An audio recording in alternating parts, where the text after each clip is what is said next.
কি অবস্থা, কেমন আছো সবাই? আশা করি তোমরা ভালো আছো। তো গত ক্লাসে আমি অন্যয়টা নিয়ে আলোচনা করছিলাম, আজকে আমি তোমাদের ফাংশন নিয়ে আলোচনা করব। তো দেখো, ফাংশনটা মোটা দাগে ফাংশনটা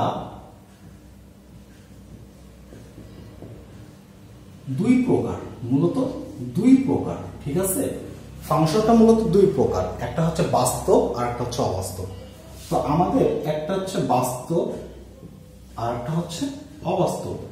আমাদের অবাস্তব ফাংশনটা আসলে বইতে নাই, এই জন্য আমরা অবাস্তব নিয়ে আলোচনা করবো না। আবার বাস্তবের ভিতরে যদি তোমরা একটু তাকাও, বাস্তবের ভিতরে, তাহলে বাস্তব কিন্তু আবার দুই প্রকারের মধ্যে পড়ে। ঠিক আছে, বাস্তবের ভিতরে আবার দুই প্রকার আসছে। কি কি? একটা হচ্ছে সিঙ্গেল ভ্যালুড, একটা হচ্ছে সিঙ্গেল ভ্যালুড, আর একটা হচ্ছে মাল্টি ভ্যালুড। ওকে, তো একটা হচ্ছে সিঙ্গেল ভ্যালুড আর একটা হচ্ছে মাল্টি ভ্যালুড। তো সিঙ্গেল ভ্যালুডটাই মূলত আমাদের বইয়ের ফাংশন। ঠিক আছে, আমরা যদি মাল্টি ভ্যালুডটা আসে, এবং আমাদের যদি অবাস্তব কোনো ভ্যালু আসে, তো সেটাকে আমরা ফাংশন হিসেবে কাউন্টই করবো না। বাট ওইটা কিন্তু ফাংশন অ্যাকচুয়ালি। ঠিক আছে, ওটা ফাংশন, বাট আমরা ওটাকে ফাংশন হিসেবে আলোচনাই করবো না। আমরা মূলত সিঙ্গেল ভ্যালুড ফাংশনটা নিয়ে আলোচনা করব। তো সিঙ্গেল ভ্যালুড ফাংশনটা কেমন? অ্যাকচুয়ালি সিঙ্গেল ভ্যালুড ফাংশনটা যদি আমি লিখতে চাই, যে সেটা হচ্ছে মনে করো এফ অফ এক্স সমান সমান এক্স, তারপরে মনে করো 2x + 3, এই টাইপের জিনিস। ঠিক আছে, এই টাইপের জিনিস। অথবা এই যে আমরা যেগুলো করে আসছি, যে দ্বিঘাত সমীকরণ y সমান সমান x² + bx + c, এই যে এগুলো হচ্ছে সবই সিঙ্গেল ভ্যালুড। আর মাল্টি ভ্যালুড কোনগুলো? সাপোজ মনে করো y² সমান সমান x। ঠিক আছে, তো y² সমান সমান x, এটা কিন্তু একটা মাল্টি ভ্যালুড। কেন? কারণ সিঙ্গেল ভ্যালুড আর মাল্টি ভ্যালুডের মধ্যে একটু তফাৎ বোঝো। সিঙ্গেল ভ্যালুডটা হচ্ছে আমি একটাই x ইনপুট দেবো। ঠিক আছে, আমি একটাই x ইনপুট দেব, বাট আমার এখানে y এর ভ্যালু আসতে হবে একটা, এটা হচ্ছে সিঙ্গেল ভ্যালুড। ঠিক আছে, আর যদি y এর ভ্যালু দুইটা আসে, আমরা এটা মাল্টি ভ্যালুড হিসেবে কাউন্ট করব। যেমন আমি y সমান সমান মনে করো দেওয়া আছে x² সাপোজ। ঠিক আছে, y² সমান x²। এখন আমি x এর ভ্যালু এখানে 2 ধরি, x এর ভ্যালু যদি 2 ধরি, তাহলে y এর ভ্যালু কত আসে? 4।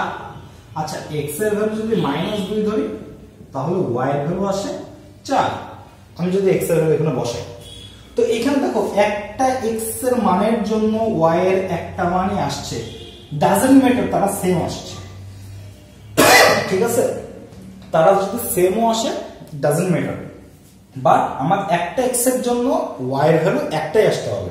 যেমন এখানে একটা x এর জন্য y এর ভ্যালু একটাই আসছে, বাট এইখানে আমি একটু বসাই তো। সাপোজ x সমান সমান 4, তাহলে y² সমান সমান কত? 4। তাহলে y সমান সমান কত আসছে? +-2। রুট করে দাও। আমরা যদি আরেকটা লাইন করি, যে +-√4, তার মানে আসছে +-2। ঠিক আছে, তো এই যে +-2 আসতেছে, একটা x এর মানের জন্য y এর কয়টা মান আসতেছে? 2টা। তো y এর যদি 2টা আসে বা একাধিক আসে, যাই আসুক না কেন, আমরা সেটাকে মাল্টি ভ্যালুড হিসেবে কাউন্ট করব। আর মাল্টি ভ্যালুড যেহেতু আমাদের বইতে নাই, আমাদের মেবি তোমরা অনার্সে যে পড়তে পারো, তো সেই ক্ষেত্রে আমরা মাল্টি ভ্যালুড এই ফাংশনের মধ্যেই কাউন্ট করব না। অবাস্তবটা তো নাই, আমরা শুধুমাত্র সিঙ্গেল ভ্যালুড যেটা, এইটাকেই আমরা ফাংশন হিসেবে কাউন্ট করব। এবং আমরা ফাংশন বলতে মূলত সিঙ্গেল ভ্যালুড ফাংশনকে বোঝাবো, আর কোনো ফাংশন হবে না।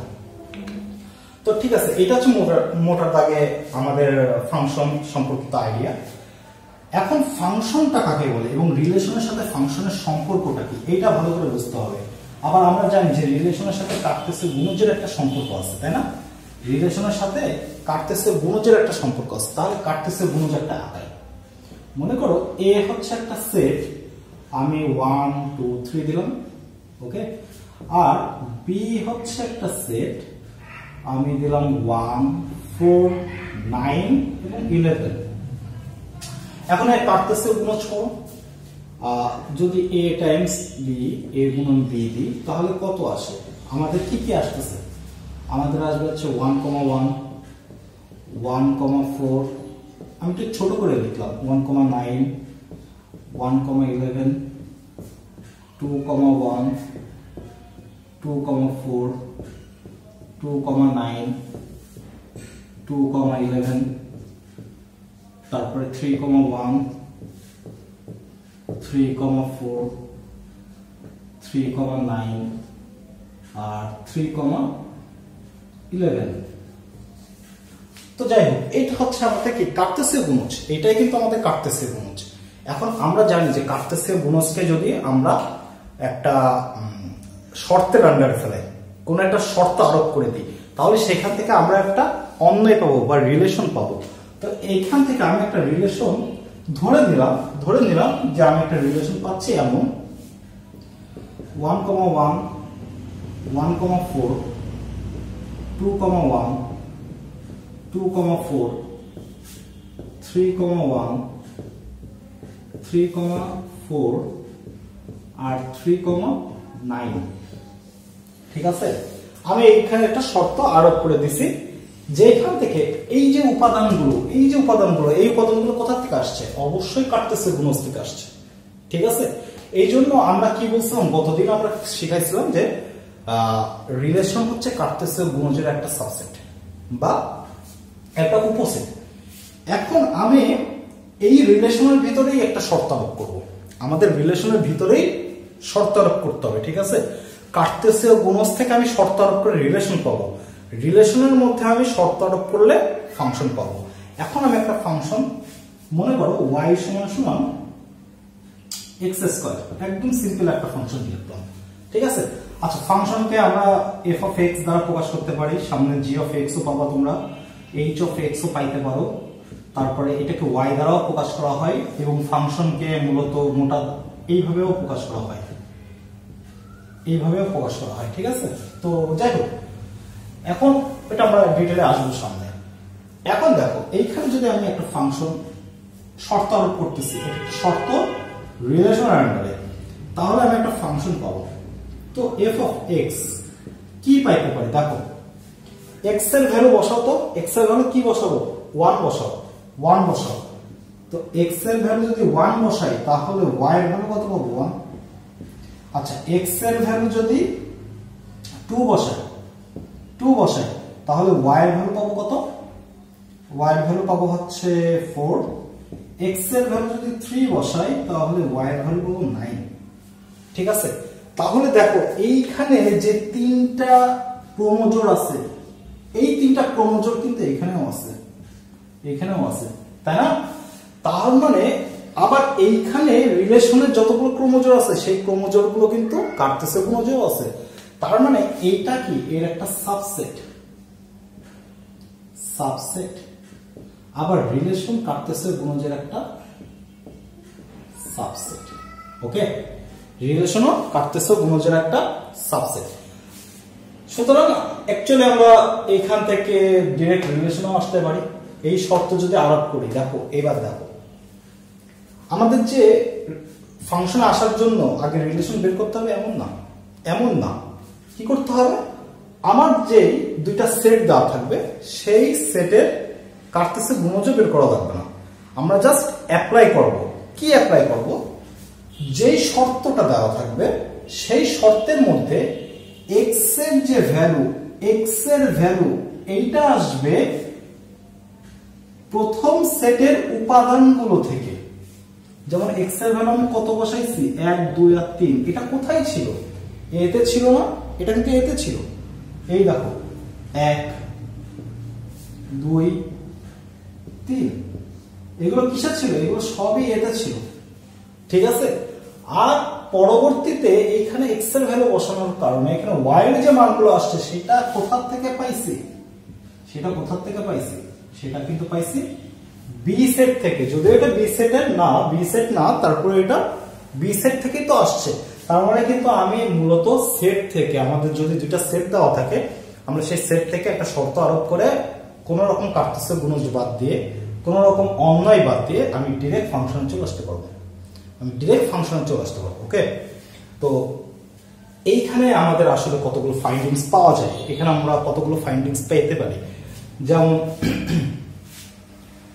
আচ্ছা, এখান থেকে 3টে এমসিকিউ লিখে রাখবা, অবশ্যই অবশ্যই এখান থেকে 3টে এমসিকিউ লিখে রাখবা। প্রথম কথা, মনে করো এ সেটের উপাদান সংখ্যা, এ এর উপাদান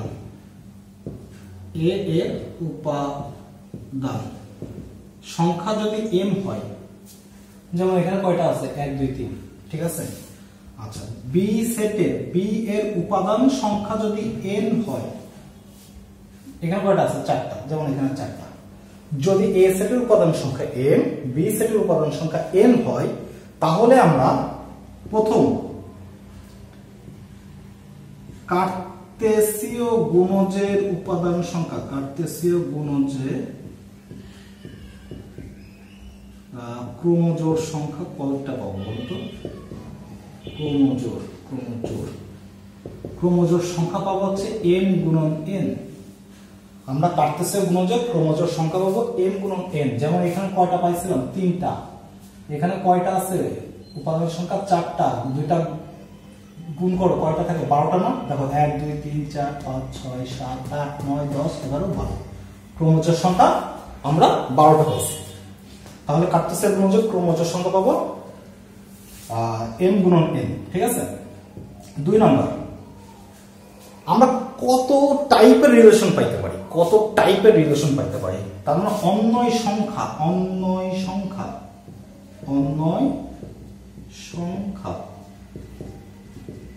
আমরা এখান থেকে অন্বয় পাইতে পারি 2 to the power mn, 2 to the power mn। যেমন এখানে আমি ক্রোমোজোর পাইছিলাম 12টা, তার মানে এখান থেকে এই সেটের ক্ষেত্রে আমি অন্বয় পাবো হচ্ছে 2 টু দি পাওয়ার 12।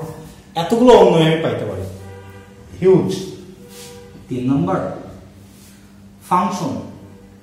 আমি fxn দ্বারা ফাংশন বোঝাবো, এর পরের থেকে আমি ফাংশন লিখতে গেলে fxn লিখবো, ঠিক আছে। তো fxn বা ফাংশন সংখ্যাটা কত হবে? n to the power m। যেমন এখানে n কত? 4, তোমার 4 টু দি পাওয়ার 3, ঠিক আছে। 4 টু দি পাওয়ার 3 কত? 4 4 16 4 64, 64টা রিলেশন আমি পাইতে পারি, 64টা রিলেশন আমি পাইতে পারি। তো এখানে একটা জিনিস খেয়াল করছো যে আমাদের এইখানে আসলে এই যে 64 সংখ্যাটা, যেটা 2 টু দি পাওয়ার 12 থেকে কিন্তু ছোট, তার মানে এটা কিন্তু সাবসেট আকারে প্রকাশ করতেছে, ঠিক আছে। এটা কিন্তু সাবসেট আকারে প্রকাশ করতেছে। ওকে, আর এখান থেকে তাহলে আরেকটা ফাইন্ডিংস পাওয়া যায়, কি ফাইন্ডিংস? তোমরা বলতেই পারো সকল ফাংশন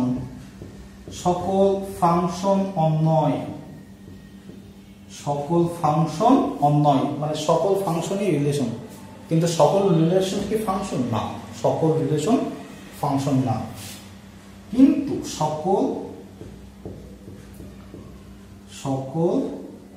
রিলেশন ফাংশন নয়। ওকে, তোমরা সকল রিলেশনই ফাংশন না। তো ঠিক আছে, এইটাই হচ্ছে আমাদের ফাংশনের বেসিক কথাবার্তা। এটাই আমাদের ফাংশনের অনেকগুলো সংখ্যা হয়, ফাংশনের অনেকগুলো সংজ্ঞা দেওয়া যায়, ঠিক আছে। তো আমরা মূলত সেট আকারেই মনে রাখবো, এবং এই পদ্ধতিতে আমাদের যেহেতু সংজ্ঞা লাগবে না, তো আমরা জাস্ট এটা একটু মনে রাখলেই হয়ে যাবে, ফাংশন সম্পর্কে একটা ভালো আইডিয়া চলে আসবে।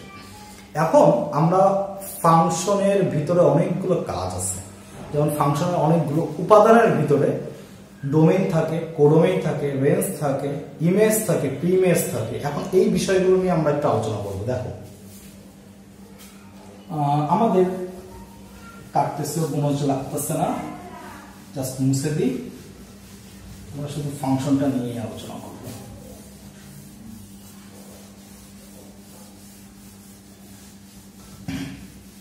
দেখো, এইখানে আমাদের কি ছিল? ফাংশনটা। আচ্ছা, ফাংশনটাকে আমরা সাধারণত f যেন a belongs to b এটা দ্বারা প্রকাশ করব, ঠিক আছে। এটা দ্বারা ফাংশনকে আসলে অফিশিয়ালি ভাবে প্রকাশ করা হয়, তা বাদেও ফাংশনকে প্রকাশের জন্য f of x লেখা হয়, g of x লেখা হয়, h of x লেখা হয়, y দ্বারাও প্রকাশ করা হয়, ঠিক আছে? এইগুলো দ্বারা মূলত ফাংশনকে প্রকাশ করা হয়। তো এখন আমি ফাংশনটা কি লিখছিলাম যে f of x বা y সমান সমান কি ছিল, x স্কয়ার, ঠিক আছে? তো দেখো এইখানে আমি যদি লিখি যে ক্রমজোড়টা, ফাংশনটা যদি আমি লিখি ক্রমজোড়ের মাধ্যমে, তাহলে কি কি পাইছিলাম, 1, 1, 2, 4, 3, 9, ঠিক আছে? আচ্ছা, এখন এইটাকেই আমি মূলত একটু এইভাবে লিখতেছি। তো দেখো 1, 2, 3, ওকে। আর এই পাশে কি কি ছিল, আমি একটা সেট আকারে লিখতেছি 1, 4, 9, 11। তো এটা ছিল এ সেট, এটা বি সেট, ওকে। ফাংশনের ক্ষেত্রে আমার 1 যখন বসাইছি তখন 1 পাইছি, তার মানে এই 1 এর সাথে একটা সম্পর্কযুক্ত। 2 যখন ছিল তখন 4 পাইছি, এটা এর সাথে সম্পর্কযুক্ত, এটা 9 এর সাথে সম্পর্কযুক্ত, ঠিক আছে? তো এটা একটা ফাংশন। এখন দেখো এইখানে আমার যে প্রথম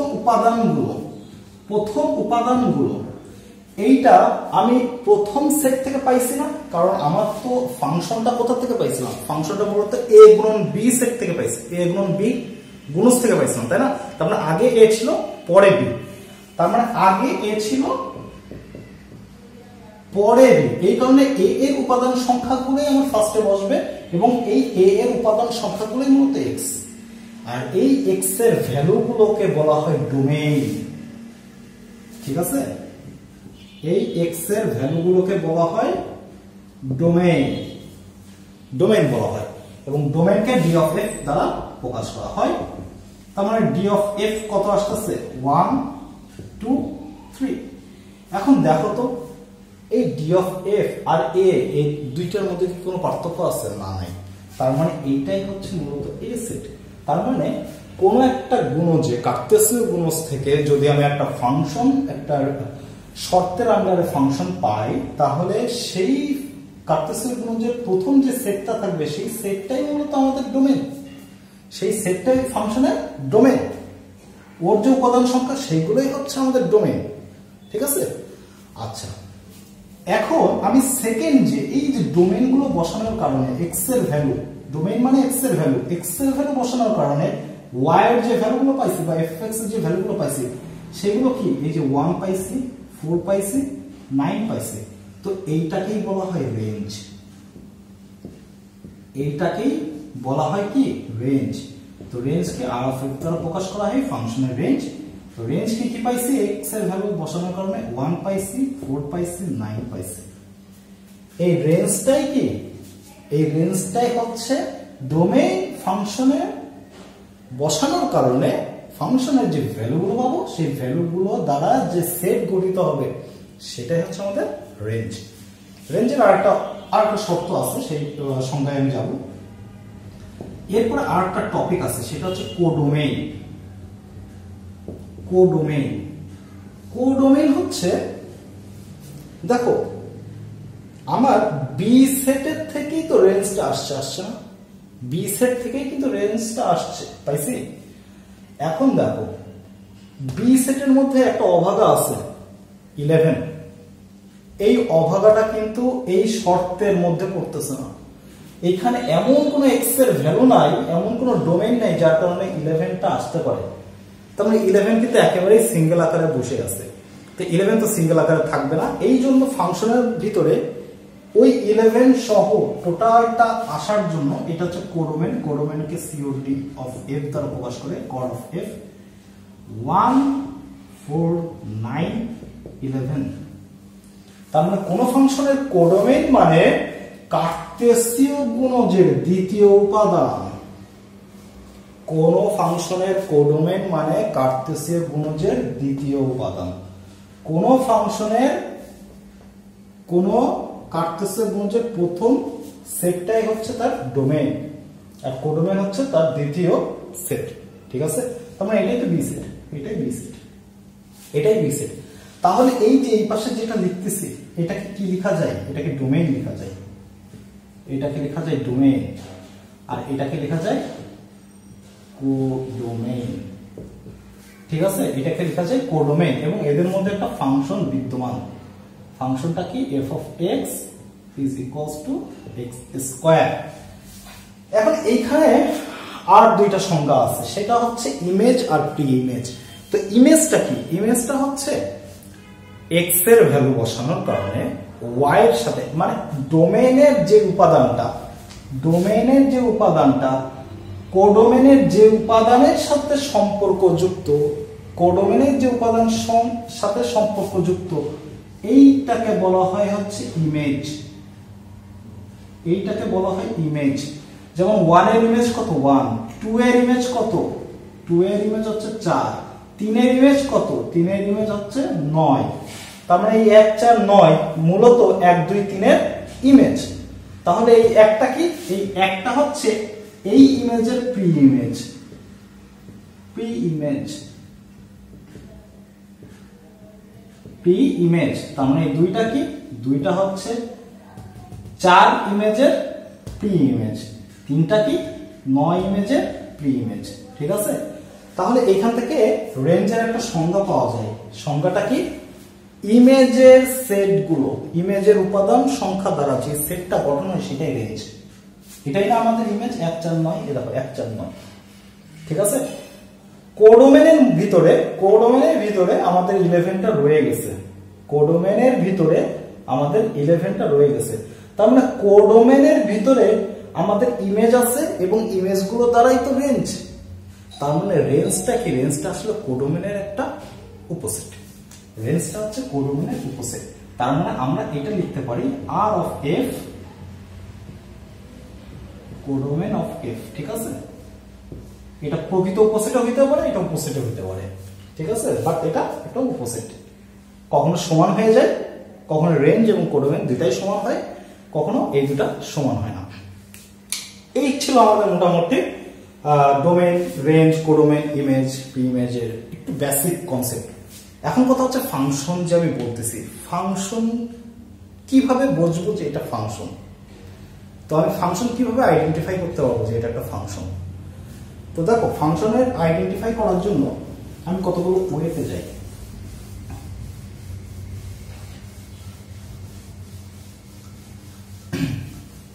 ফাংশনের আইডেন্টিফাই করার জন্য আমাদের কতগুলো ওয়ে আছে।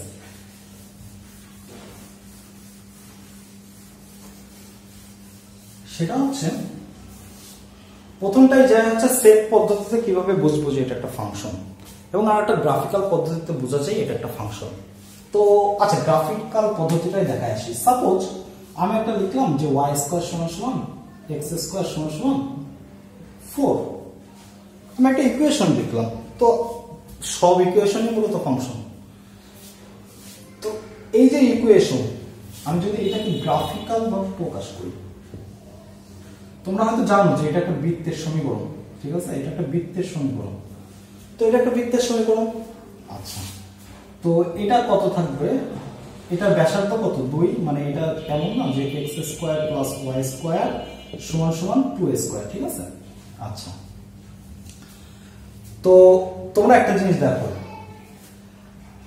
আমি যদি এইখানে y অক্ষ বরাবর একটা স্ট্রেট লাইন কল্পনা করি বা টানি, y অক্ষের সমান্তরালে আমি যদি একটা স্ট্রেট লাইন টানি এবং সেটা যদি ওই গ্রাফের দুইটা বা একাধিক বিন্দুতে ছেদ করে, দুইটা বা একাধিক বিন্দুতে ছেদ করে, যদি একাধিক বিন্দুতে ছেদ করে তাহলে সেটা আর ফাংশন হবে না। কেন? এইখানে আমার ছেদ করতেছে, এইখানে আমার ছেদ করতেছে। ঠিক আছে, তো আমরা জানি যে এর ব্যাসার্ধ যেহেতু 2, তার মানে এই পয়েন্টটা হচ্ছে 2,0, তার মানে এর ভিতরে যা আছে সব। তো আমি ধরলাম যে এটা হচ্ছে 1,0। ওকে, ফাইন ফাইন। এখন দেখো 1,0 x square plus y square সমান সমান 4। তো x এর ভ্যালু কত? x এর ভ্যালু 1 যদি বসাই, এটা তো সমান্তরাল। তো x সমান সমান 1 হলে y স্কয়ার প্লাস x এর ভ্যালু 1 বসাই দাও, 1 সমান সমান 4, তাহলে y স্কয়ার সমান সমান 3 থাকতেছে, y সমান সমান কত থাকতেছে প্লাস মাইনাস √3। তার মানে এই বিন্দুর স্থানাঙ্ক কত 1, √3, এটার স্থানাঙ্ক কত 1, মাইনাস √3, তাই না? এই যে দুইটা বিন্দুতে সেট করতেছে, যার ভুজ তো সেম কিন্তু কোটি তো সেম না, কোটি আলাদা। তো কোটি তো সেম, আমার যদি মানে কোটি যদি আলাদা হয় এবং ভুজ যদি সেম হয়, একটা x এর মানের জন্য দুইটা y এর ভ্যালু আসছে, তা দুইটা y এর ভ্যালু তো আসবে না, সেটা তো মাল্টিভ্যালুড ফাংশনের মধ্যে চলে গেল। তো মাল্টিভ্যালুড ফাংশন তো আমাদের টপিকের মধ্যেই নেই, এই জন্য এটা ফাংশনই হবে না, ওইটা ফাংশনই হবে না। এই কারণে এটা কি, এটা ফাংশনই না। আমরা এক কথায় বলে দেবো যেটা ফাংশন না, সিঙ্গেল ভ্যালুড মাল্টিভ্যালুড ভুলে যাও, এটা ফাংশন না। তো দেখো এখন হচ্ছে যদি আমরা বলতে চাই যে কোনটা ফাংশন না, এবং এটাকে যদি একটা ম্যাপের মাধ্যমে প্রকাশ করতে চাই, ঠিক আছে? তো যেমন আচ্ছা তার আগে বলে নি, আমরা যে ফাংশনটা লিখতেছি ফাংশন, এই ফাংশনের আরেকটা নাম হচ্ছে ম্যাপিং, ঠিক আছে? ফাংশনের আরেকটা নাম হচ্ছে ম্যাপিং। মানে কোথাও যদি দেখা যায় যে ফাংশন আছে বা ফাংশনের পরিবর্তে যদি ম্যাপিং লেখা থাকে, তোমরা ধরেই নিবে ওটা ফাংশন, ঠিক আছে? আচ্ছা, তো কোনটা ফাংশন আর কোনটা ফাংশন না, আমরা যদি ম্যাপিং এর মাধ্যমে এটা প্রকাশ করতে চাই, তো এটাকে আসলে আম গাছ থিওরি দিয়ে প্রকাশ করা যায়, ঠিক আছে? আম গাছ থিওরি, আম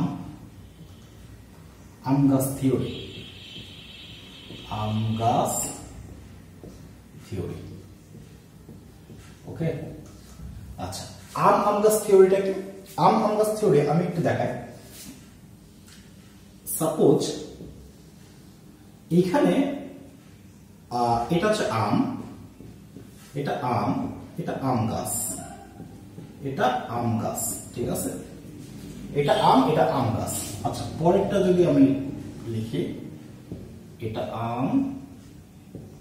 আম গাছ। আচ্ছা, আরেকটা লিখি আম গাছ। তো মোটামুটি আমাদের এই তিনটা থিওরি দিয়েই আমরা তিনটা ম্যাপিং এর মাধ্যমে এটা প্রকাশ করতে পারবো, ঠিক আছে? তো এইখানে আমি আম লিখলাম, মনে করো হিমসাগর 1, হিমসাগর 2, ফজলি লেঙ্গা, ঠিক আছে? আচ্ছা, হিমসাগর গাছকে আমি প্রাইম দ্বারা প্রকাশ করতেছি, ফজলি গাছ, ল্যাংড়া গাছ, ওকে? এখন দেখো তো, এই যে হিমসাগর আমটা হিমসাগর গাছে ধরতে পারে না? হ্যাঁ পারে, তাই তো পারে।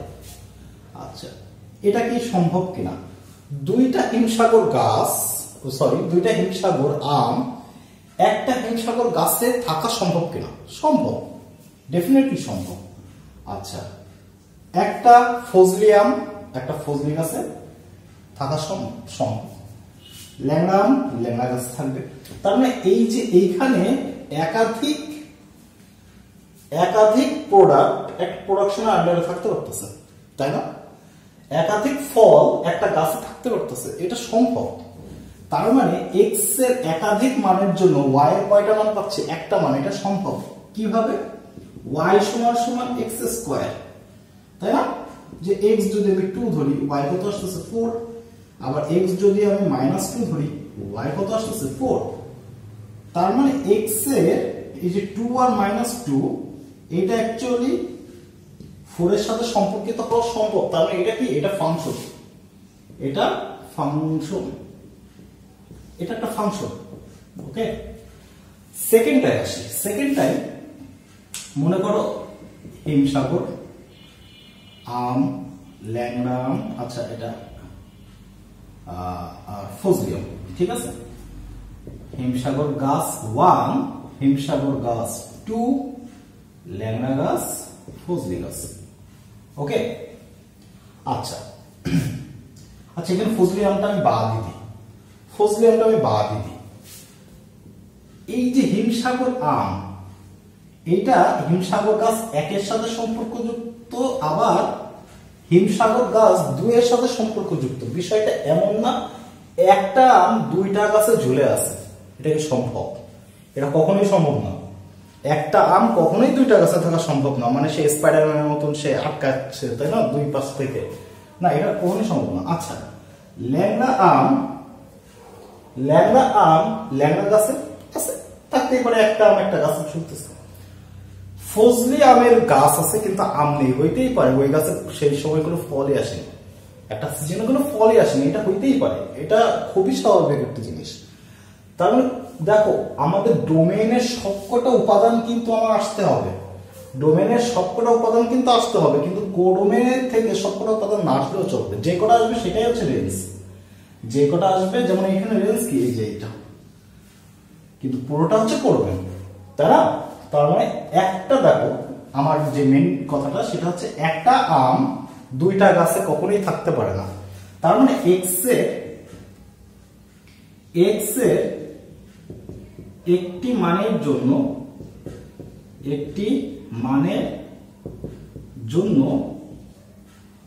ওয়াই এর দুইটি মান সম্ভব নয়। ঠিক আছে, এক্স এর একটি মানের জন্য ওয়াই এর দুইটা মান কখনোই সম্ভব না, যদি হয়ে যায় তাহলে সেটা ফাংশন না। যেমন ওয়াই স্কয়ার সমান এক্স, এক্স যদি আমি 4 দিই, ওয়াই এর ভ্যালু আসতেছে +-2, তাই না? তার মানে কেমন জানে যে 4 +2 আর -2 এর সাথে সম্পর্কযুক্ত, যেটা সম্ভব না। তার মানে এটা কি ফাংশন না, ফাংশন নয়। তার মানে এক্স এর একটা মানের জন্য ওয়াই এর দুইটা মান আসা যাবে না। আমগাছ থিওরি থেকে সহজেই বুঝতে পারবা। থার্ড যে কন্ডিশন, মনে করো হিমসাগর, ল্যাংড়া, ফজলি, হিমসাগর গাছ, ল্যাংড়া গাছ, হিমসাগর গাছ হয়েছে, ল্যাংড়া গাছ, ল্যাংড়া গাছ হয়েছে, ফজলি আমের কোনো গাছ নেই, এটা কি সম্ভব? ফজলি আম আছে, তার গাছ নেই, মানে কিভাবে ঝুলে আছে? আকাশে তো ঝুলে থাকতে পারবে না। তার মানে এইখানে আরেকটা থিওরি আসতেছে, সেটা কি, এক্স এর সকল উপাদান ফাংশনে অংশগ্রহণ করবে, ফাংশনে অংশ নেবে, এক্স এর সকল উপাদান ফাংশনে অংশ নেবে, না নিলে তা ফাংশন না, না নিলে ফাংশন নয়। তার মানে এইটা কি, এটা ফাংশন নয়, এটা ফাংশন না। ঠিক আছে, একটা প্রোডাক্ট থাকবে, তার মানে একটা আম আছে, আম গাছ না, এটা কখনোই সম্ভব না। একটা আম দুইটা গাছে ঝুলে আছে, এটাও কখনো সম্ভব না। এক্স এর একটা মানের জন্য ওয়াই এর দুইটা মান সম্ভব না, যদি হয় সেটা ফাংশন না। এক্স এর একটা মানের জন্য ওয়াই এর কোনো মানই পাওয়া যাচ্ছে না, এটা সম্ভব না, এটাও ফাংশন না। তার মানে ফাংশন, এটা একটা ফাংশন হইতে পারে, আর বিভিন্ন কিছু ফাংশন হইতে পারে। মোট কথা, মোটা দাগে আমাদের এই দুইটা জিনিস মাথায় থাকা লাগবে, একটু মাথায় থাকা লাগবে। ঠিক আছে, একটু যদি মাথায় রাখতে পারো তাহলে কিন্তু এটা খুব সহজ, মানে ফাংশন কে, কোনটা ফাংশন না, আমরা খুব সহজে বের করতে পারবো। এই দুইটা থাকলে ফাংশন না, শেষ। আচ্ছা, এবার আমরা ফাংশনের কিছু বিবিধ নিয়মে যাব, কিছু বিভিন্ন টাইপের ফাংশনের দিকে যাব।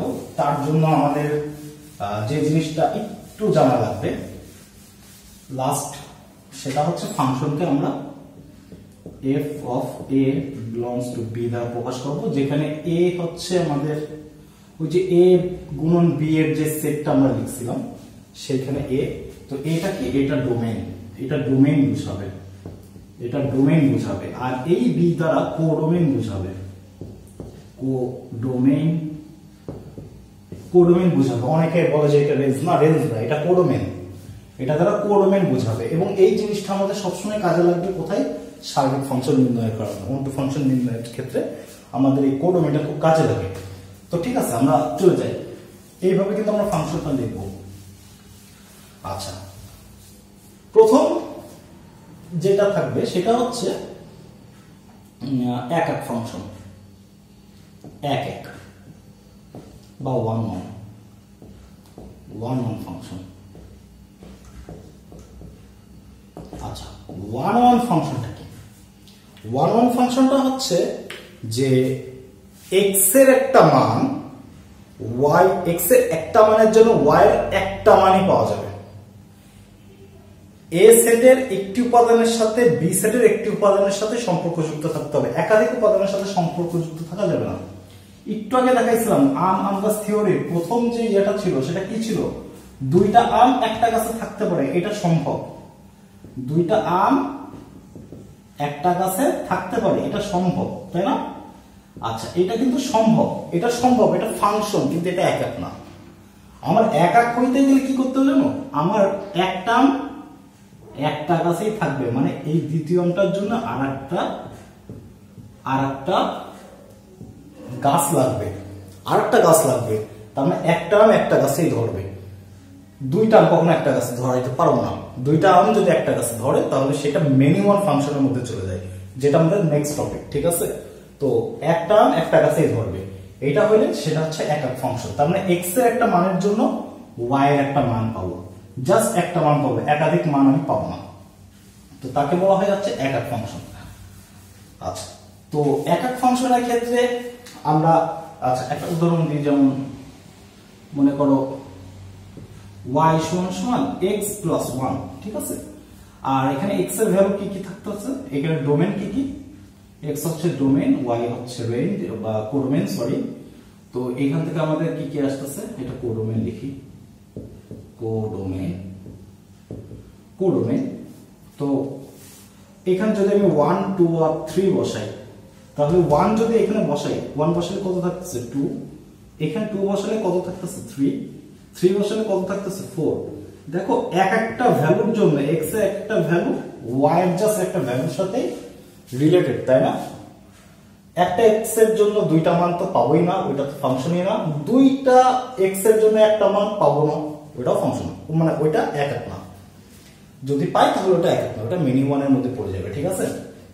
আচ্ছা, তো এটাকে আসলে একটু গ্রাফিক্যালি চিন্তা করলে মানে বোঝা যায়। গ্রাফিক্যালি যদি আমি একটু দেখাই বিষয়টা, যদি সাপোজ কোনো একটা মনে করো এরকম একটা ফাংশন আছে, তো কোনো একটা ফাংশনের গ্রাফকে যদি এক্স অক্ষ বরাবর একটা সরলরেখা টানা হয়, এটা এক্স অক্ষ, এটা ওয়াই অক্ষ, যদি এক্স অক্ষের সমান্তরালে আমি যদি একটা সরলরেখা টানি, তাহলে সেই ফাংশনের যদি একাধিক বিন্দুতে যদি ছেদ করে তাহলে সেটা একক না। আর আগেরটাই কি বলছিলাম, আগেরবার যদি ওয়াই অক্ষ বরাবর টানি, তাহলে যদি একাধিক বিন্দুতে ছেদ করে তাহলে সেটা ফাংশনই না। ওয়াই অক্ষের সমান্তরালে টানলে কোনো একটা গ্রাফে যদি একাধিক বিন্দুতে ছেদ করে তাহলে সেটা ফাংশন না। আর এক্স অক্ষের সমান্তরালে টানলে যদি একাধিক বিন্দুতে ছেদ করে তাহলে সেটা ফাংশন, কিন্তু একক না। মোটা দাগে অ্যাকচুয়ালি একক ফাংশন, প্রায় ওভারঅল সব ফাংশন একক ফাংশন, তিন ধরনের ফাংশন বাদে। তো সেই 3 ধরনের ফাংশনটা তোমরা একটু লিখে রেখো। এক নম্বর y সমান x square, x to the power 4, 1/x square. মোট কথা x এর পাওয়ার জোড় হবে, x এর পাওয়ার জোড়, ঠিক আছে? x এর পাওয়ার জোড় হবে। 2 নাম্বার y সমান মডুলাসের ভিতরে x সম্বলিত রাশি,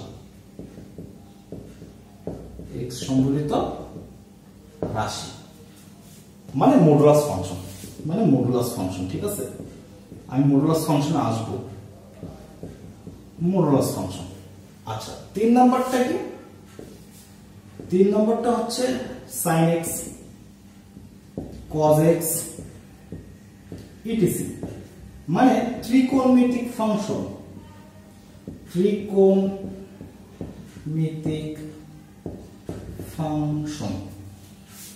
ঠিক আছে?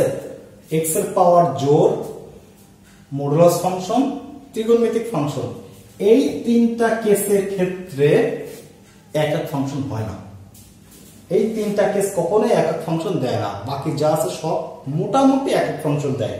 যেমন ত্রিকোণমিতিক ফাংশন থেকে এক এক ফাংশন বের করা যায় কন্ডিশন ওয়াইজ, ঠিক আছে। কিছু কন্ডিশন যদি আমরা অ্যাপ্লাই করতে পারি তাহলে সেখান থেকে আমরা এক এক ফাংশন, মানে এখান থেকে এক এক ফাংশন আমরা বের করতে পারবো। ওকে, তো মোটা দাগে হচ্ছে এই তিনটা বাদে বাকি যা আছে সবই এক এক ফাংশন।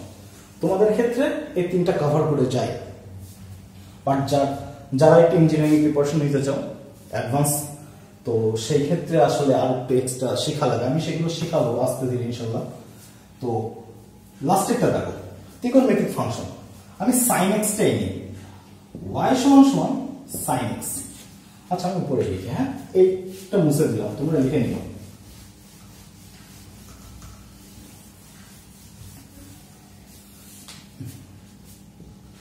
y সমান সমান sin x। আচ্ছা এখন sin x এর গ্রাফটা কেমন, এরকম না? sin x এর গ্রাফটা হচ্ছে এরকম। তো দেখলেই বুঝতে পারতেছো sin x এর যদি x এর সমান্তরালে টানি কত জায়গায় সেট করে, অসংখ্য জায়গায়, অসীম। এইভাবে তো আরো আছে, এই পাশে তো আরো আছে, ঠিক আছে, অসংখ্য জায়গায় ছেদ করে। তার মানে এইটা কি, এইটা কিন্তু এক না, এক এক নয়। কোনটা? যখন ফাংশন আর এটা কি ডোমেন, এটা কি কোডোমেন, আর বলতে এক্স এর ভ্যালু, আর বলতে এক্স এর ভ্যালু যতগুলো কোণ আছে সব দাও, যতগুলো কোণ আছে 0, 30, 45 যা আছে, এই পাশে অসীম সংখ্যক কোণ, এই পাশে মাইনাস অসীম সংখ্যক কোণ, যাই দাও, এইখানকার যে ভ্যালুটা, এইখানকার যে ভ্যালু, এখানে আর দিছি না, এটা তো কোডোমেন হবে। তো আচ্ছা যাই, কোডোমেন আমি আর দিতেই পারি, যদিও রেঞ্জটা আমার -1 থেকে 1 আসবে, ঠিক আছে। তো এই ক্ষেত্রে আমাদের ডোমেন কত?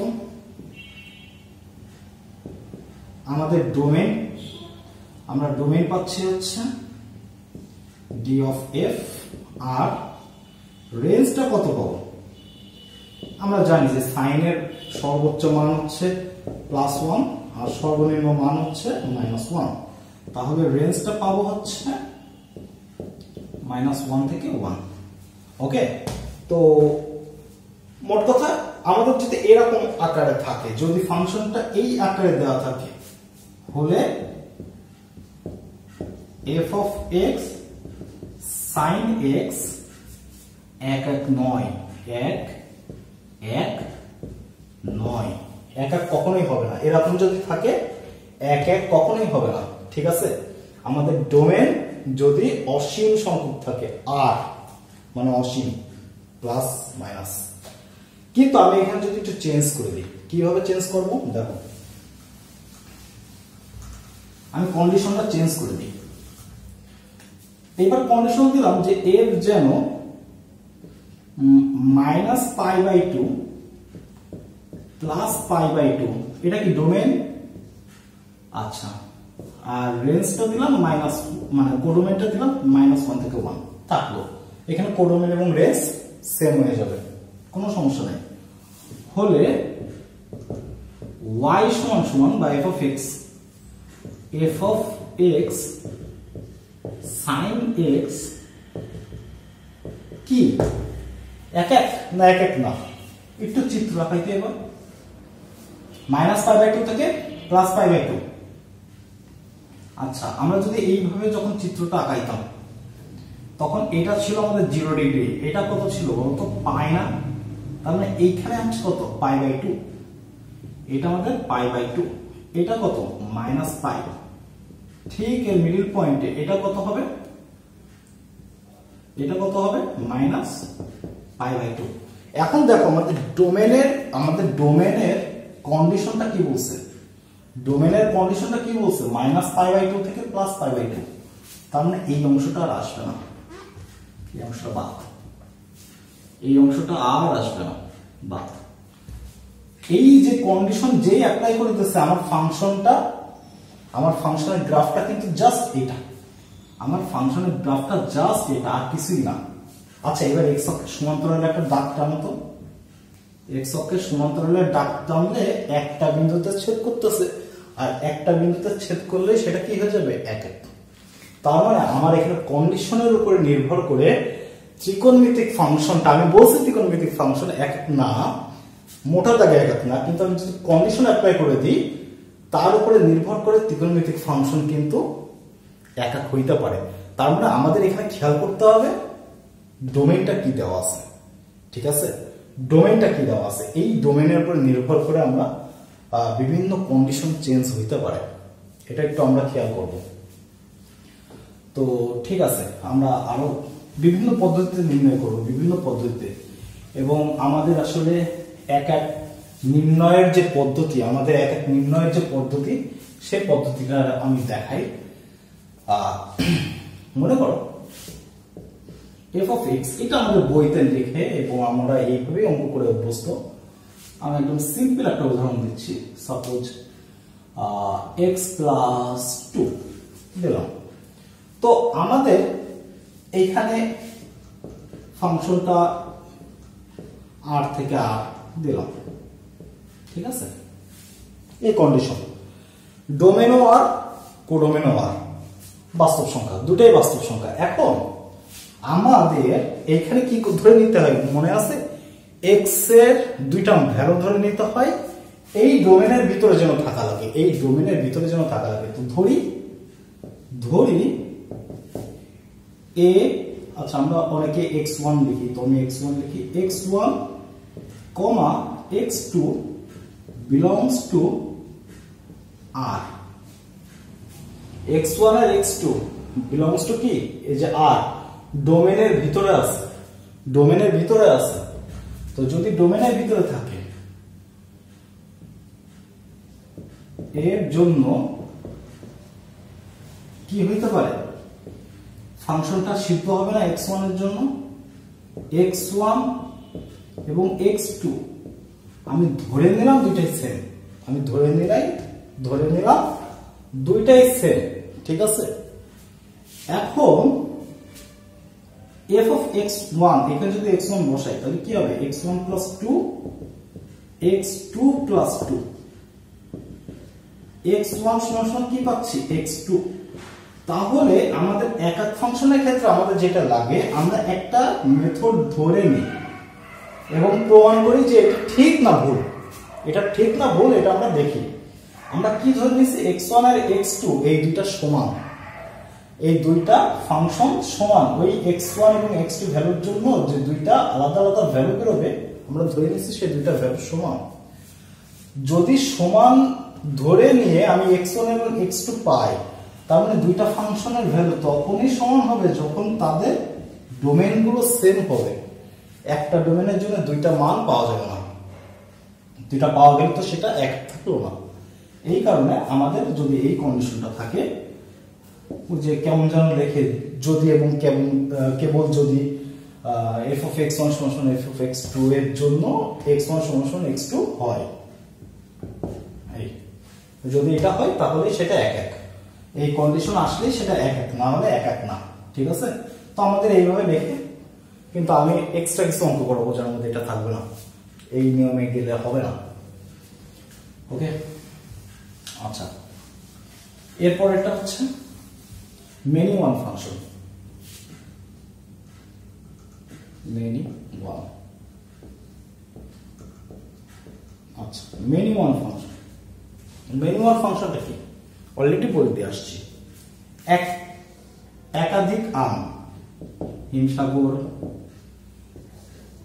একাধিক আম একাধিক গাছে থাকে, একটা গাছে থাকতে পারে। এক্স এর একটা মানের জন্য, সরি এক্স এর একাধিক মানের জন্য ওয়াই এর একটা মান পাইতে পারি, যদি পাইতে পারি তাহলে সেটা, মোট কথা একক ফাংশন বাদে যা থাকবে সব একাধিক, মানে সব মেনি ওয়ান। একক ফাংশন ওয়ান ওয়ান ফাংশন বাদে যা থাকবে সব মেনি ওয়ান ফাংশন। কেমন, মনে করো f of x সমান x স্কয়ার, তাই না, এটা হচ্ছে আমাদের x স্কয়ার। তারপরে ওই যে তিনটা কন্ডিশন দেখছিলাম, যেমন এখানে x, আমি অলরেডি বলতে আসছি যে x এর সমান 2 হইলে y পাবো 4, x সমান -2 হইলে y পাবো 4, ঠিক আছে। তারপরে কেমন হতে পারে y এর value modulus of x, x এর ভ্যালু যদি 2 হয় y পাবো 2, x এর ভ্যালু যদি -2 হয় y এর ভ্যালু তাও 2 পাবো, ঠিক আছে। তারপরে y সমান sin x, y সমান sin x, x এর ভ্যালু সাপোজ π/2 এর জন্য y এর ভ্যালু কত পাবো 1, x এর ভ্যালু 5π/2 এর জন্য কত পাবো y এর ভ্যালু 1ই পাবো, ঠিক আছে। তো এরকম করে করলেও কিন্তু হয়ে যায়। মোট কথা তার মানে মেনি ওয়ান ফাংশনটা কি, মেনি ওয়ান ফাংশনটা হচ্ছে আমাদের এক ফাংশন বাদে যা থাকবে সব মেনি ওয়ান, এক এক ফাংশন বাদে আমরা প্রমাণ করবো এটা এক এক কিনা, যদি এক এক না হয় মেনি ওয়ান, শেষ। শুধু এক একটাই প্রমাণ করতে হবে, ঠিক আছে। এক এক যদি প্রমাণ করতে না পারি ওটা মেনি ওয়ান, এক কথায় শেষ। মেনি ওয়ানের ক্ষেত্রে অত ঝামেলা নাই। আচ্ছা, এরপরে হচ্ছে অন্টু ফাংশন, অন্টু বা সার্বিক, সার্বিক। আচ্ছা, একটা জিনিস এক এক বা 1 এই জিনিসটা বুঝে গেছি, ইনজেক্টিভ ফাংশনও বলে, ঠিক আছে। এটার আরেকটা নাম হচ্ছে ইনজেক্টিভ ফাংশন, ঠিক আছে। আচ্ছা, এরপর হচ্ছে অন্টু বা সার্বিক, এর আরেকটা নাম আছে সারজেক্টিভ ফাংশন, সারজেক্টিভ ফাংশন, ওকে।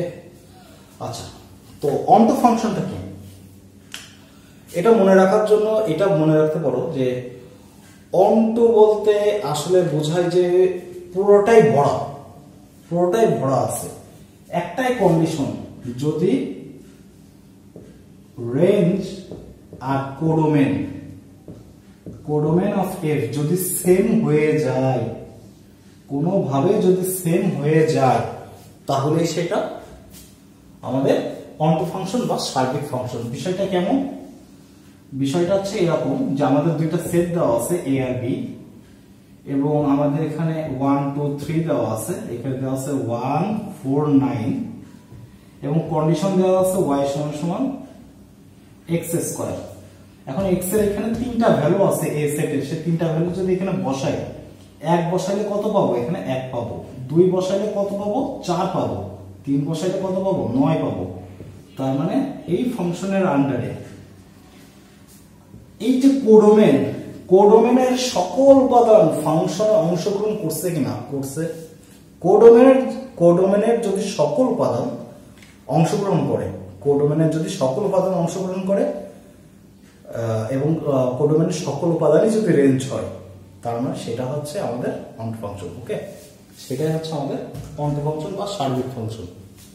আচ্ছা, তো সার্বিক বাদে যদি যা থাকবে এখানে যদি এক্সট্রা থাকতো তাহলে সেটা আবার ইনটু ফাংশনের মধ্যে চলে যেত। যেমন একটা উদাহরণ দিই, এখানে একটা সিম্পল উদাহরণ দিই, সিম্পল একটা উদাহরণ দিই। মনে করো এফ কত দেবো আর -1 থেকে 1 যাও, এই কন্ডিশনের আন্ডারে এই ফাংশনটা অন্টু নাকি অন্টু না, তো আমরা জানি কি x এর সকল মানের জন্য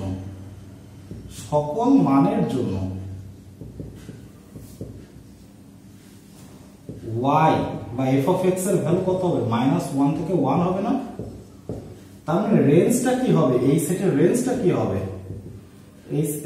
এই ফাংশনের রেঞ্জটা কি হবে, -1 থেকে 1 হবে। এখন দেখো তো এই যে রেঞ্জ আর এই যে কোডোমেন, এটা কি মিলে গেছে না? যদি মিলে যায়, এই যে মিলে গেছে, যদি মিলে যায় তাহলে এটা একটা অন্টু ফাংশন, এই কোডোমেনটা। তার মানে আমাদের এখন চেক করতে হবে কি কোন ফাংশন সার্বিক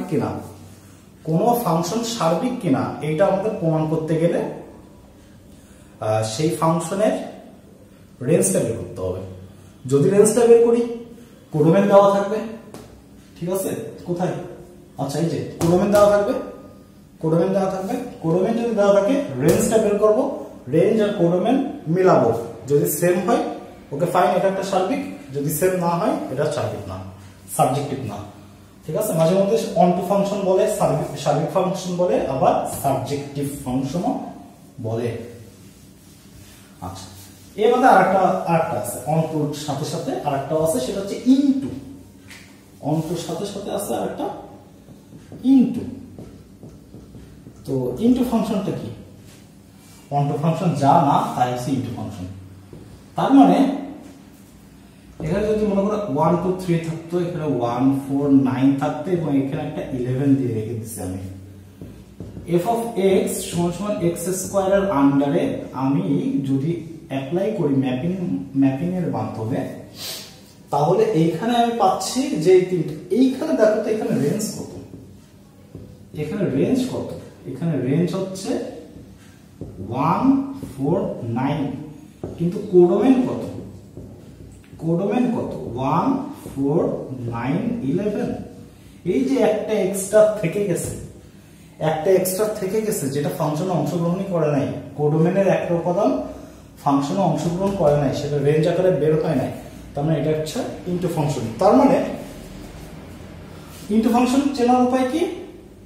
সিমিলারলি আমাদের কোডোমেন দেওয়া থাকবে, যদি রেঞ্জের সমান না হয়, যদি রেঞ্জের সাথে না মিলে ওইটা ইনটু ফাংশন, রেঞ্জের সাথে মিললে ওইটা হচ্ছে সার্বিক ফাংশন, অনটু ফাংশন বা সাবজেক্টিভ ফাংশন, আর যদি না মিলে তাহলে হচ্ছে ইনটু ফাংশন।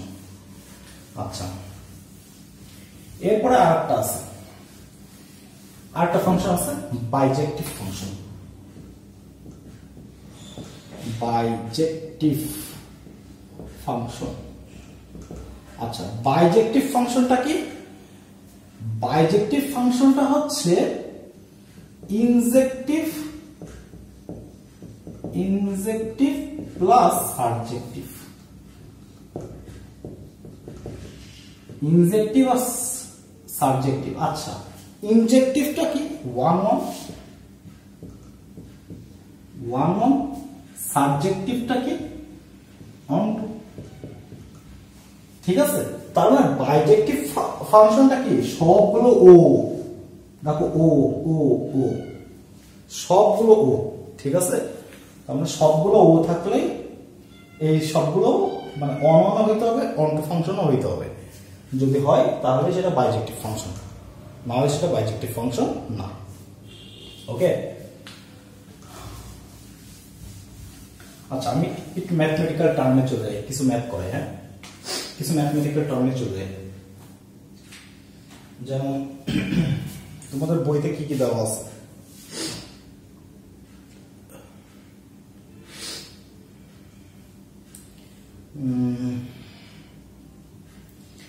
আচ্ছা, তোমাদের বইতে অনেকগুলো টাইপের দেওয়া আছে, তার আগে আমি একটা জিনিস শিখাই।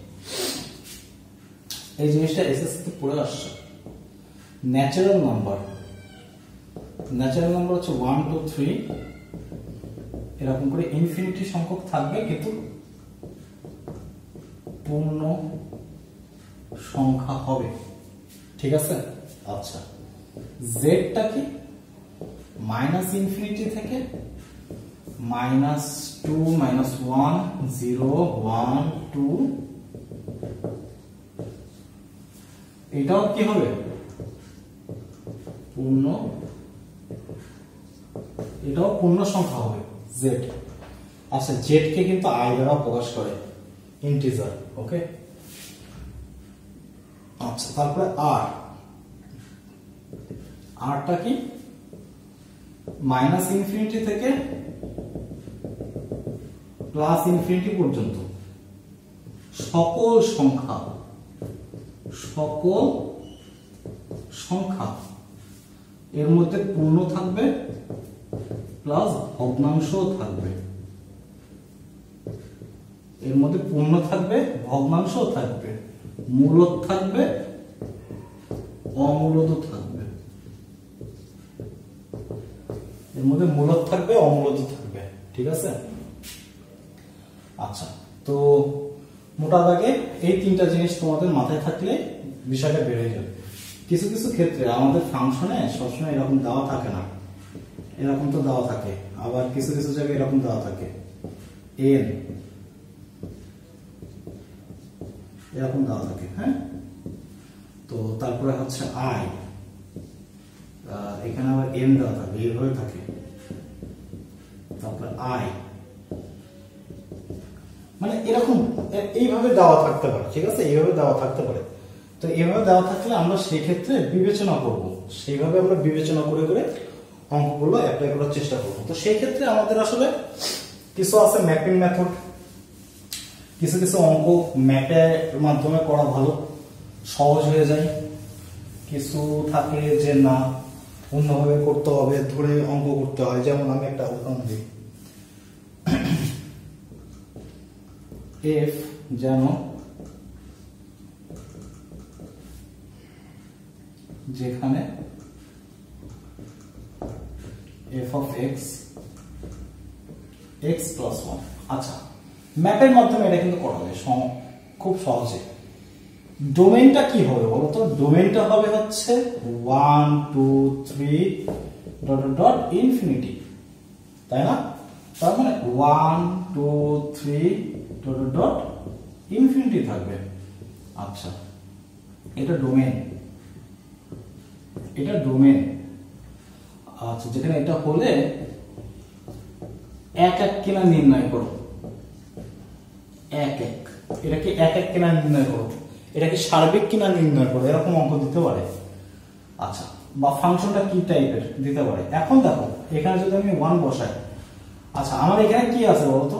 এখানে আছে আবার ন্যাচারাল নাম্বার, তার মানে এটাও কি 1 2 3 4 5 ডট ডট ইনফিনিটি। ওকে, আচ্ছা এবার দেখো তো এই 1টা যদি এখানে বসাই, এটা তো এক্স এর ভ্যালু, এটা ওয়াই এর ভ্যালু, এই এক্স এর ভ্যালু যদি এখানে বসাই, তাহলে কার সাথে মিল খাচ্ছে? 2 এর সাথে। 2 যদি এখানে বসাই, কার সাথে আউটপুট কি আসবে? 3। 3 যদি এখানে বসাই, কার সাথে থাকবে ম্যাপিং? 4 এর সাথে থাকবে। আচ্ছা, যদি তাই থাকে, এটা তো একটা ফাংশন, কিন্তু এটা কি এক এক, এটা কি এক এক? তো দেখো এখানে এইগুলো কিন্তু সব এক এক, একটা ভ্যালুর জন্য একটা ভ্যালু পাচ্ছি, একটা ভ্যালুর জন্য একটা ভ্যালু পাচ্ছি। এক এক হওয়ার জন্য এটা কিন্তু কখনোই কন্ডিশনের মধ্যে পড়বে না।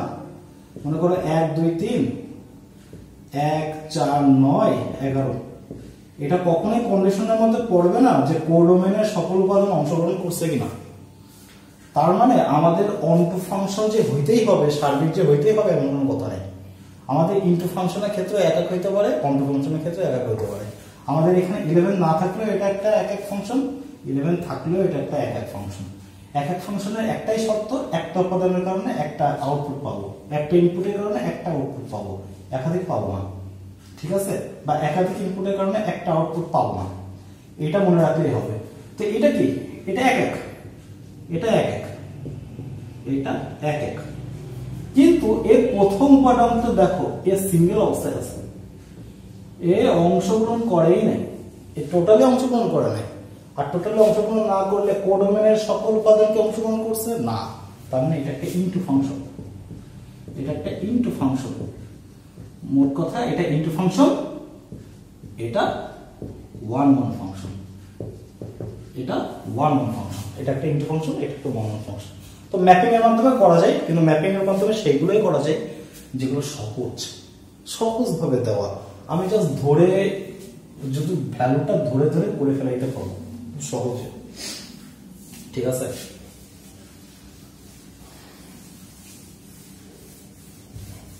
আচ্ছা, নেক্সট আর উদাহরণ দিই। মনে করো ফাংশন দেওয়া আছে, আচ্ছা সরি, এফ যেন r belongs to r, sorry, r tends to r, যেখানে f of x 1/1 plus root over x। যদি এই হয় ফাংশনটা কি এক এক অনটু ইনটু কি আমরা বের করব, ঠিক আছে? আচ্ছা, তো এইখানে এবার দেখো, যদি আমি আর এর ভ্যালু যখন দেওয়া আছে, আমি ম্যাপিংটা কখন করব? ম্যাপিংটা কখন করব? কখন করছিলাম? যখন এটা আমার দেওয়া ছিল কি এটা আমার দেওয়া ছিল পূর্ণ সংখ্যা, পূর্ণ সংখ্যা, ঠিক আছে? এটা কি দেওয়া ছিল? পূর্ণ সংখ্যা। তো যদি আমাদের পূর্ণ সংখ্যায় দেওয়া থাকে ম্যাপিং, ওকে ফাইন, আমি তো পূর্ণ সংখ্যা ধরে ধরে বসায় করতে পারবো, তাই না? আমার সেক্ষেত্রে সহজ হয়ে যায়, সহজ হয়ে যায়, কিন্তু সব অঙ্ক মেলে না, একটু জটিল হয়ে যায়। যেমন এখানে এবার কি আছে, এটা তো আর, আর মানে কি অমূলদ সংখ্যা, দেখা যাচ্ছে আর এর ভিতরে √2 আছে, √2 একটা অমূলদ সংখ্যা। তা আমি কি এখন √2 বসাবো? বসাইলে তো বিশাল খারাপ অবস্থা হয়ে যাচ্ছে, রুটের ভিতরে আবার √2। তাহলে এইটাকে এক এক বানানোর জন্য আমাদের যেটা ধরতে হবে সেটা হচ্ছে যে x1 = x2, এটা প্রমাণ করতে হবে।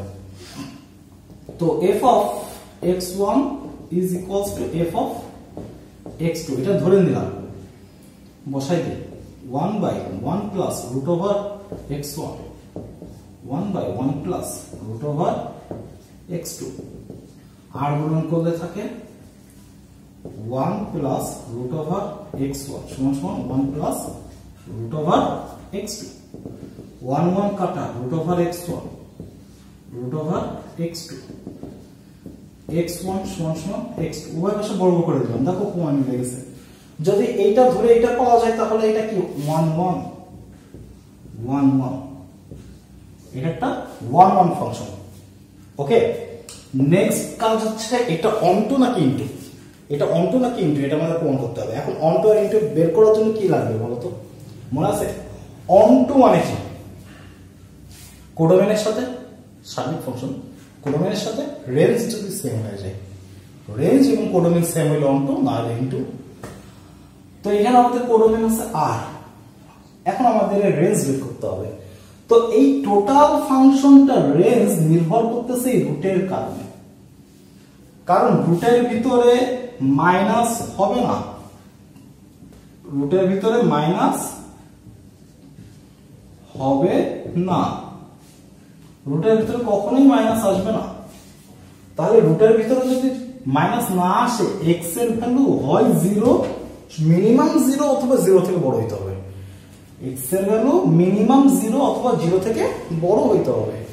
এখন আমি x এর ভ্যালু মিনিমামটা ধরি 0, x এর ভ্যালু মিনিমাম যদি 0 ধরি তাহলে 1 প্লাস রুট ওভার 0 1/1, তার মানে এখানে কত পাচ্ছি? 1 পাচ্ছি, একটা ভ্যালু তো পাইলাম। আচ্ছা দেখো, এবার আরেকটা ভ্যালু ধরে নেব, এটা বুঝলাম। এবার আরেকটা ভ্যালু ধরে নেব, কি ভ্যালু? মনে করো x এর ভ্যালু তুমি 4 ধরে নাও, 4 তো আছে, ডোমেন থাকতেই পারে। তাহলে f of 4 1/1 plus root over 4, ঠিক আছে? তাহলে 1/1 plus একে রুট করলে থাকে 2, 1/3, এটা 0.33 না? এখন দেখো তো একের থেকে মান কমছে না বাড়ছে? অবশ্যই কমছে। তো x এর সর্বনিম্ন মান ছিল 0, সেটা বসাইলে যদি আমি 1 পাই এবং x এর মান 0 থেকে বড় ভ্যালু বসাইলে যদি 0 ছোট পাই, একটা জিনিস কনফার্ম যে x এর মান যতই ইনফিনিটির কাছাকাছি যাবে, যতই মান বৃদ্ধি করব, ফাংশনের মান ততই 0-র কাছাকাছি যাবে। ছোট হইতে হইতে কত হবে? একদম 0-র কাছাকাছি। মনে করো এখানে এমন একটা সংখ্যা 400 4000 ধরলাম, এখানে মনে করো 2000 টাইপের কিছু আসতেছে, তাহলে এখানে আসবে কত? 0.000.33 টাইপের কিছু একটা আসতেছে, মানে 0-র কাছাকাছি যাবে, 0-র কাছাকাছি যাবে। আর 0-র কাছাকাছি যদি যায় তাহলে এর সর্বনিম্ন, এর আউটপুটটাই তো রেঞ্জ, তার মানে এর সর্বোচ্চ আউটপুট থাকবে 1, সর্বনিম্ন থাকবে 0।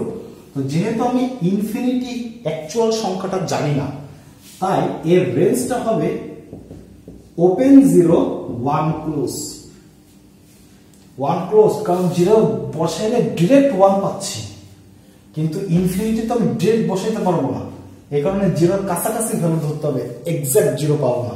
এক্সাক্ট 0 না পাইলে 0 কি থাকবে? ওপেন থাকবে, মানে 0 পরের থেকে কাউন্ট হবে। এখন এইটা তো আমাদের রেঞ্জ, কোডোমেনটা কত? কোডোমেনটা কি পাইছে? উনি যে r দেওয়া ছিল, তার মানে r of f does not equal g of f, আর যদি এটা না হয় তার মানে ইনটু ফাংশন। সুতরাং এটা কি, সুতরাং এটা হচ্ছে একটা এক এক এবং ইনটু ফাংশন। ওকে, তোমাদের বইতে আমি অক্ষরপত্রে আরেকটা ম্যাথ পাইছি, সিমিলার ম্যাথ। দেখো সিমিলার, একদম সিমিলার একটা ম্যাথ। এফ যেন আর বিলংস টু আর, আচ্ছা এফ অফ এক্স কি দেওয়া ছিল 1/√4 - x স্কয়ার, ঠিক আছে, এটা দেওয়া আছে। আচ্ছা এখন দেখো এটা আমি যদি এক এক ফাংশন নির্ণয় করতে হয়, এর যদি এক এক ফাংশন নির্ণয় করতে হয়, সেম প্রসেস, এটা সহজে পেয়ে যাওয়া যায়। আবার কিছু কিছু ম্যাথ আছে সহজে হয় না, তো এটা যদি করো 4 - x1 স্কয়ার 1/4 - x2 স্কয়ার, উভয় পাশে বর্গ করে দিলে 4 - x1 স্কয়ার থাকবে আর 4 - x2 স্কয়ার থাকবে, তো x1 স্কয়ার থাকবে, x2 স্কয়ার থাকবে, আর স্কয়ার যেই চলে আসছে প্লাস মাইনাস চলে আসছে, প্লাস মাইনাস যেই চলে আসছে, অতএব x1 does not equal x2, আর যেই x1 এবং x2 চলে আসছে তার মানে এটা মেনি ওয়ান ফাংশন, এটা 1 1 না, এটা মেনি ওয়ান ফাংশন, এটা একটা মেনি ওয়ান ফাংশন। তো মেনি ওয়ান ফাংশন দেখেই বোঝা যাচ্ছিল কি হয় বলতো, x এর পাওয়ার কি আছে স্কয়ার, x এর পাওয়ার স্কয়ার থাকলে কি সেটা একক হবে না। আমি বলছি তিনটা জিনিস, x এর পাওয়ার জোড়, ত্রিকোণমিতিক ফাংশন যদি তাদের কন্ডিশন না দেওয়া থাকে, আর মডুলাস ফাংশন, এই তিনটা মোটামুটি থাকলে ধরে নিবা ওইটা জীবনের মধ্যে আর 1 1 হবে, ওটা মেনি ওয়ানই হবে। ওকে, দ্বিতীয় এটা ইনটু না অনটু, এটা আমাদের বের করতে হবে। তো ইনটু আর অনটু বের করতে গেলে আমাদের রেঞ্জ বের করতে হয়। এখন রেঞ্জটা ডিপেন্ড করতেছে, এই টোটাল ভ্যালুটা ডিপেন্ড করতেছে রুটের ভিতরে যেই সংখ্যাটা আছে এই সংখ্যাটা 0 এর সমান হবে এবং তার থেকে বড় হবে। কিন্তু এখানে আরেকটা ঝামেলা আছে, আগের ঝামেলাটা কি ছিল একটু দেখাই দিয়ে আসে। আগের ঝামেলায় আমি ইকুয়াল 0 নিছিলাম, কারণ ইকুয়াল 0 বসাইলে আমি 1/1 1 পাইছিলাম, একটা ভ্যালিড অ্যান্সার পাইছিলাম। এইখানে যদি আমি 0 টোটালটা ধরি 1/0, এটা কেস খারাপ হয়ে গেছে না? এটা কি অসংজ্ঞায়িত? তোমরা লেখো অসংজ্ঞায়িত বা প্লাস মাইনাস ইনফিনিটি, তাই না?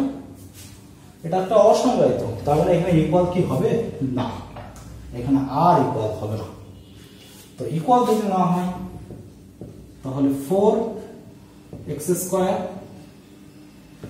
মডুলাস অফ 4, একটু উল্টাই দিই, x² 4, তারপর থাকে মডুলাস অফ x, এখানে 2 থাকে, -2x2। তাহলে রেঞ্জ কি হবে বলতো? এর রেঞ্জটা হবে, সরি, এর রেঞ্জটা হবে -2 থেকে 2 এর ভিতরে ওপেন, দুই পাশে ওপেন, ঠিক আছে, -2 থেকে 2 এর ভিতরে হবে, এর বেশি হবে না। এখন দেখো কোডোমেন কি দেওয়া,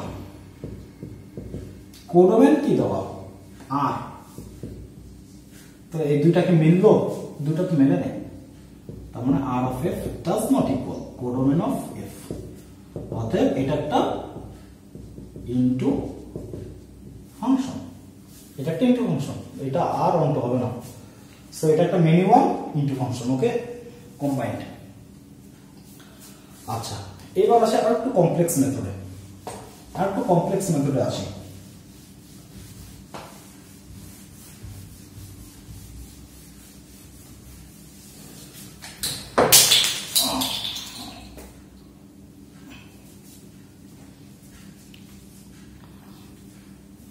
আচ্ছা একটু কমপ্লেক্স মেথডে আসি, সেটা হচ্ছে আমাদের একটা দেওয়া আছে f যেন আর, ফাংশনটা কি দেওয়া, ফাংশনটা দেওয়া আছে 3x² plus 4x plus 5 x square plus x plus 1 আমাদের এই ফাংশনটা দেওয়া আছে। ওকে, এখন দেখো তো এই ফাংশনটা যদি x1 আর x2 ধরে করতে হয় এ কি সম্ভব? এইভাবে যদি দেখাইতে হয় পরীক্ষার খাতায় কি সম্ভব? তো সম্ভব না, ঠিক আছে, এটা কখনোই মানে সম্ভব না। এমনি এক্স স্কয়ার দেখেই বোঝা যাচ্ছে এটা একটা মেনি ওয়ান, ওয়ান ওয়ান হবে না, এটা মেনি ওয়ান, বাট এইভাবে দেখানো তো সম্ভব না, ঠিক আছে। আচ্ছা, তাহলে এখন আমরা এটা কি করব? আমরা দ্বিঘাত সমীকরণে যাব। দ্বিঘাত সমীকরণে কিছু বেসিক ছিল, মনে আছে কিনা জানি না। সেটা হচ্ছে y সমান সমান ax square plus bx plus c। আমি এখানে এটাকে সব পজিটিভ ধরলাম। এই দ্বিঘাত সমীকরণের x অক্ষকে তখনই ছেদ করে, x অক্ষকে তখনই ছেদ করে যখন d এর ভ্যালু 0 থেকে বড় হয়। x অক্ষকে স্পর্শ করে যখন d 0 এর সমান হয়। d মানে নির্ণায়ক। আচ্ছা, তোমরা নির্ণায়ক কি জানো? এসএসসি তে যদি একটু টাচ দেওয়া ছিল, তাই না? আই থিংক ছিল। তোমরা জানো নির্ণায়ক, জানো নির্ণায়ক মানে হচ্ছে যে b স্কয়ার মাইনাস 4ac। ওকে, এসএসসি তে ছিল এটা। আচ্ছা, যদি উপর দিয়ে যায় তাহলে d এর ভ্যালু 0 থেকে ছোট হবে। x অক্ষের উপরের দিকে গেলে d এর ভ্যালু 0 থেকে ছোট হবে, বা যদি এরকম নিচেও আসে তাও হবে এরকম স্পর্শ করলে। বাট সেই ক্ষেত্রে এই ক্ষেত্রে আমাদের a বড় হবে 0 থেকে, আর এই সমস্ত ক্ষেত্রে a 0 থেকে ছোট হবে। যাক, আমি ডিটেইলে যাচ্ছি না। এখন আমাদের এখানে d এর দিকে তাকাও। d এর দিকে তাকাও, d যদি 0 থেকে বড় হয় x অক্ষের দুটো মান পাবো আমি, x এর দুটো ভ্যালু পাবো। যদি d স্পর্শ করে x অক্ষকে, x এর একটা মানই পাবো। যদি d স্পর্শ x অক্ষকে না করে আমি x এর কোনো ভ্যালুই পাবো না। তো এই তিনটা জিনিসটা মাথায় রেখে,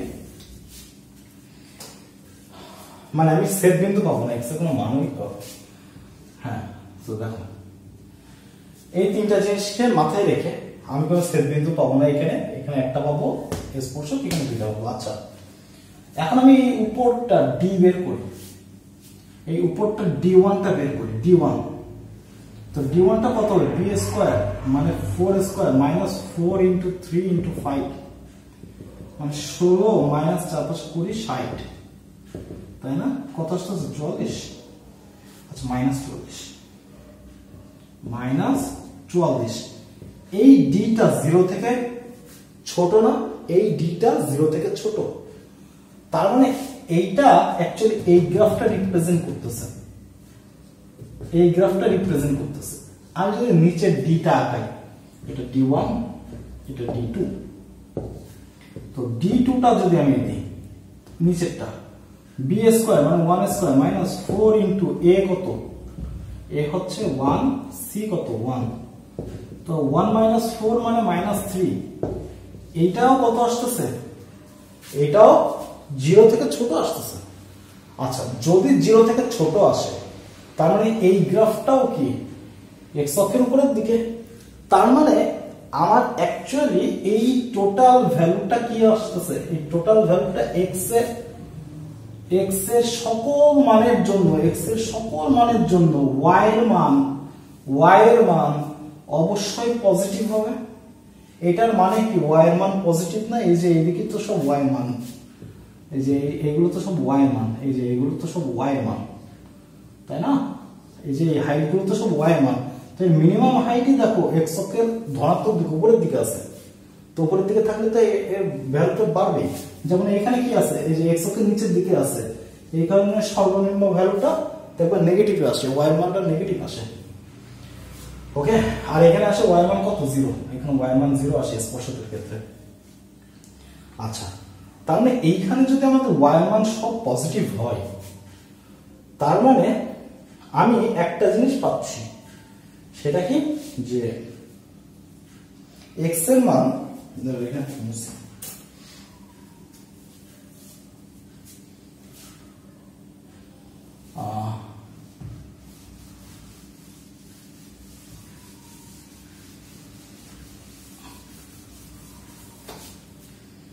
আচ্ছা, এখানে একটা জিনিসই পাচ্ছি, সেটা কি সব যদি পজিটিভ হয় y এর ভ্যালু এই টোটাল y তো না f অফ x, তো f অফ x এর ভ্যালু 0 থেকে বড়, তার মানে এর রেঞ্জটা কি হবে?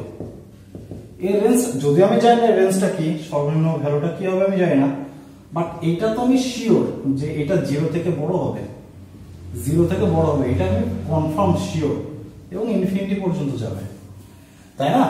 কিন্তু আমার রেঞ্জ কত দেওয়া ছিল, সরি কোডোমেন কত দেওয়া ছিল? কোডোমেন দেওয়া ছিল হচ্ছে আর, আর মানে হচ্ছে কত? মাইনাস ইনফিনিটি থেকে প্লাস ইনফিনিটি পর্যন্ত। এই দুইটা কি সমান? না, এই দুইটা সমান না, তার মানে এটা একটা ইনটু ফাংশন, এটা একটা ইনটু ফাংশন, ঠিক আছে? আচ্ছা, এবার আসে এক একে, এবার আসে এক একে, বুঝছো তো? এটা এটা বুঝছো? আই হোপ বুঝছো। এবার আসে এক একে, এক এক ফাংশনটা কি, কিভাবে বের করবো এখানে? তো একটু আগে দেখলাম এক্স এর যে কোনো ভ্যালুই বসাই না কেন ওয়াই এর ভ্যালু কি আসতেছে? পজিটিভ ভ্যালু আসতেছে। তো এইখানে আমি এক্স এর একটা এমন ভ্যালু নেই যার কারণে একটা ইন্টিজার আসে, একটা ইন্টিজার যেন আসে, যেমন ধরি x সমান 0, তাহলে f অফ 0 কত পাবো বলো তো? 3 into 0 plus 4 into 0 plus 5 divided by 0 plus 0 plus 1। আচ্ছা, কত পাচ্ছি? 5 পাচ্ছি না? 5 পাচ্ছি না? 5 পাচ্ছি। একটু খেয়াল করবা, একটু খেয়াল করবা, 5 পাচ্ছি। কিসের জন্য? ডোমেইনের যে কোনো একটা ভ্যালু বসানোর কারণে আমি রেঞ্জ পাচ্ছি 5। আচ্ছা, এইবার দেখো, এইবার দেখো, ধরি f অফ x সমান সমান 5, আমি 0 বসায় 5 পাইছি, আমি 0 বসায় 5 পাইছি, আমি একটু এই কোণায় লিখে রাখি, আমি 0 বসায় 5 পাইছি। আসলেই কি 0 বসাইলে 5 পাওয়া যাবে কিনা, সরি মানে শুধুমাত্র 0 বসাইলে 5 পাওয়া যাবে কিনা, অন্য কিছু যদি আমি বসাই তাহলে 5 পাবো কিনা, এটাই তো আমার বের করতে হবে। যদি আমি একটা x এর মানের জন্য একটাই মান পাই তাহলে তো সেটা আমার কি এক ফাংশন, আর যদি আমি একাধিক x এর মানের জন্য আবার একটা মান পাই তাহলে সেটা মেনি ওয়ান ফাংশন। এই কারণে আমি দেখবো যে শুধু 0 বসাইলে কি 5 পাবো নাকি 0 বাদেও আমি 5 পাবো, তো সেটাই আমাদের দেখার বিষয়। এবার আমি এই 5টা x এর কোন ভ্যালু থেকে পাবো সেটা বের করব। 4x plus 5 x square, x1 আর x2 ধরে ওইভাবে এটা করলে জীবন শেষ। আর মনে করে দাও 3x square plus 4x plus 5 সমান সমান 5x square plus 5x plus 1। সবগুলোকে ওই পাশে নিয়ে যাও, তাহলে থাকে 2x square plus x plus 4 0, ঠিক আছে? আচ্ছা, এটাকে মিডল টার্ম যায়, x এর ভ্যালুটা বের করি। আচ্ছা, -1 plus minus root over b square minus 4 ac, তাই না? তো এখানে কত থাকতেছে?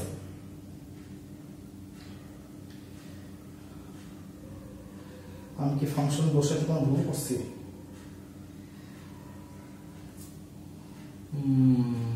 আচ্ছা, এখানে 1 থাকতেছে, এখানে 1 লিখলাম কেন?